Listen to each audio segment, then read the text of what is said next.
Na NLP Mojstru mi je bilo zelo všeč, ker sem dobila veliko uporabnih tehnik,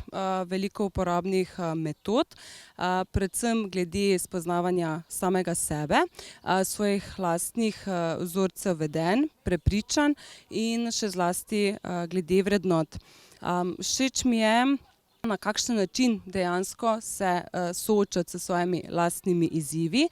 potem premagovati tudi svoje strahove in kako narediti korak naprej v svojem življenju, ne. Ena izmed teh je tudi, da sem začela nekako razmišljati, kako pomembno je tudi gibanje, in se tudi začeti pripravljati na tek, tek za sebe, za dušo, za sprostitev,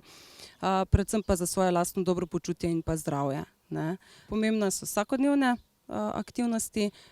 in pa tudi predvsem ta sam proces spoznavanja samega sebe in nekako, da dosežeš način, kako uresničevati svoje želje, cilje, verjeti v njih in dejansko najprej sploh spoznati, kaj konec koncev si kot oseba želiš in od življenja pričakuješ.